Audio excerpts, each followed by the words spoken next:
کے برتن کیوں دھو کے سونا چاہیے؟ جواب اسلامی تعلیمات کی روشنی میں دیں گے اور آپ کو یہ بھی بتائیں گے کہ اس کے بارے میں حضرت علی رضی اللہ تعالیٰ عنہ کا کیا فرمان ہے۔ اس بارے میں آپ کو آگے تفصیل سے بتایا جائے گا۔ کہتے ہیں حضرت علی رضی اللہ تعالیٰ سے ایک عورت نے اپنے گھر کی پریشانیاں بیان کی اور فرمایا کہ مجھے سمجھ نہیں آتی کہ ہمارے گھر میں کیوں بے برکتی ہوتی ہے۔ تو اس پر حضرت علی رضی اللہ تعالیٰ نے دریافت فرمایا کہ کیا تم رات کو برتن دھو کر سوتی ہو یا جھوٹے برتن اسی طرح چھوڑ کر سو جاتی ہو؟ تو اس عورت نے کہا میں تو رات کو برتن ویسے ہی چھوڑ کر سو جاتی ہوں۔ تو اس پر حضرت علی رضی اللہ تعالیٰ نے فرمایا کہ تمہارے گھر میں پریشانیوں اور بے برکتی کی یہی وجہ ہے،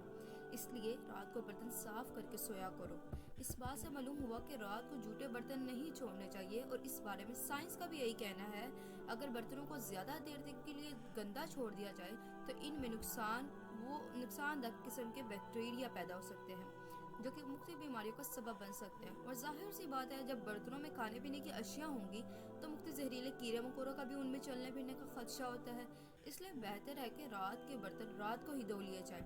دوستو یہاں پر آپ کو یہ بھی بتاتے چلیں کہ حدیث نبوی صلی اللہ علیہ وسلم میں ایسی کوئی تعلیم سامنے نہیں آئی ہے جس میں رات کو برتن دھونے یا نہ دھونے کے بارے میں کوئی تشریح ہو، لیکن رات کو سونے سے پہلے برتنوں کو ڈھانپنے کے بارے میں تاکید ملتی ہے، اور اس بارے میں مختلف روایات ہیں جن میں یہ سبق ملتا ہے کہ سونے سے قبل کھانے پینے کے برتنوں کو بسم اللہ کہہ کر ڈھانپ دینا چاہیے۔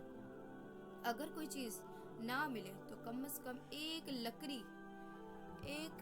ہی صحیح بسم اللہ کہہ کر اس پر رکھ دی جائے، اس لیے کہ شیطان بند دروازوں کو اور ڈھکے ہوئے برتنوں کو نہیں چھوتا۔ ایک اور حدیث میں آپ صلی اللہ علیہ وسلم نے اس کا سبب یہ بیان فرمایا ہے کہ سال میں ایک رات ایسی آتی ہے جس میں وبا اور بلا نازل ہوتی ہے، اور جس چیز کا منہ بند نہ ہو اور جو برتن ڈھکا ہوا نہ ہو اس میں یہ وبا اترتی ہے۔